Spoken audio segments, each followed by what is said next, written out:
The Neolithic Revolution was the time in history where agriculture was born. Though it took a long time to take over the world, the Neolithic Revolution was the father to all of the food we have today. It started at around 8000 BCE, but first, let's go back a few years. Before the Neolithic Revolution occurred, societies across the globe relied heavily on hunting and gathering for food sources. This caused people to travel a lot and not become sedentary. Here's a quick clip that shows what life might have been like before the Neolithic Revolution.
Being that gathering was a consistent food resource and women were the ones gathering, the societies were egalitarian. One thing that did not change over the course of the Neolithic Revolution was the polytheistic religion. Now that we've caught you up, let's talk agriculture. Another name for the Neolithic Revolution was the Agriculture Revolution. That's right, with an S. This is because the start of agriculture didn't happen all at the same time all over the world. It was individually discovered at different times in different places over the course of thousands of years.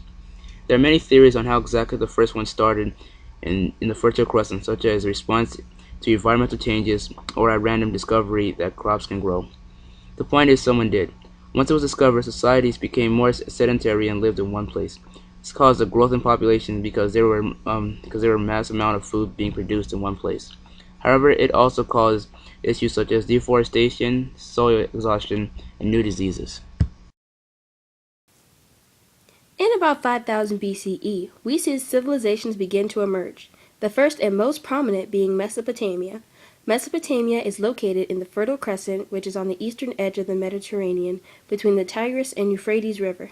Now, one can do a whole lesson or AP World project per se on Mesopotamia, so we don't go into too much detail. Mesopotamia used a special technique for fertilizing their farmland. They used silt. Silt is a nutrient-rich deposit left from the flooding of the Tigris and Euphrates rivers. This allowed their villages to rely solely on farming for their food.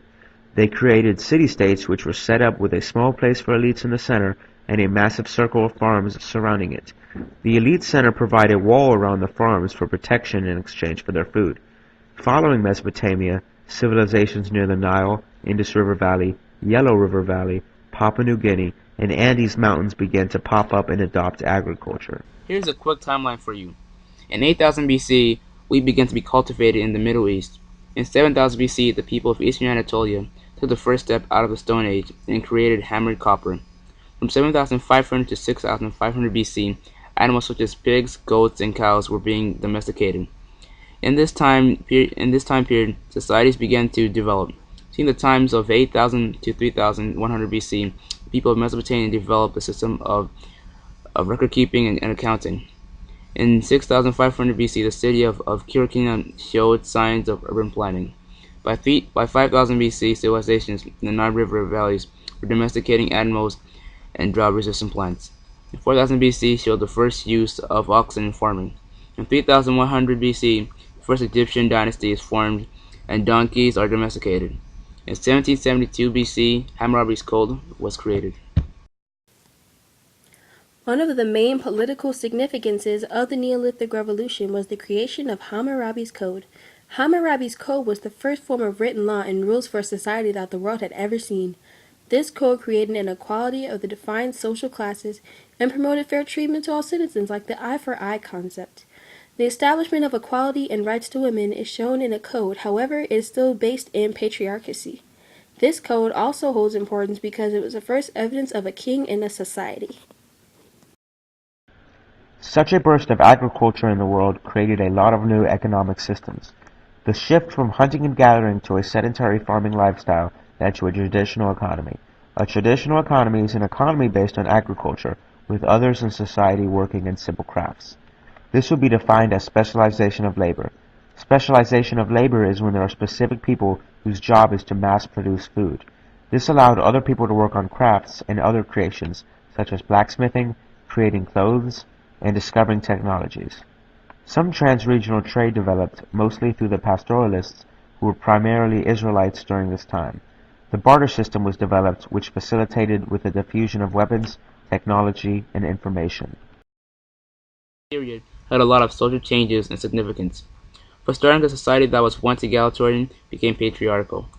This is because before hunting and gathering was the main source of food, which required both men and women, the women were gatherers, which was a more dependent source of food, because the men who hunted would not always come back with food. Once farming was developed, only men were strong enough to plow, lift, and take on the heavy work that farming required. This left women to do simple things and raise children, thus leaving them at a lower status. Speaking of status, social classes developed during the Neolithic Revolution as specialization did. The basic three classes were the free land-owning farmers at the top, the dependent farmers and artisans in the middle, and the servants and slaves at the bottom, which we all know won't change until the 1800s.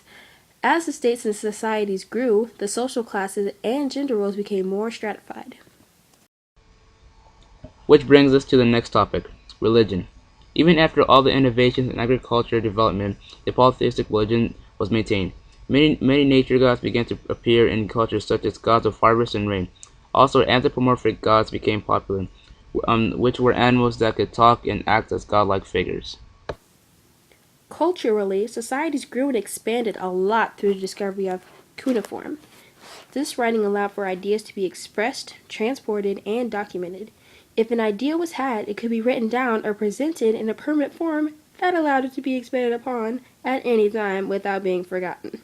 This led to many new ideas in education and technology. Technologies such as clay pottery. These were one of the first crafts and artisan trades created by the Neolithic Revolution. It partially became important after the invention of the potter's wheel, which allowed for them to be made more easily.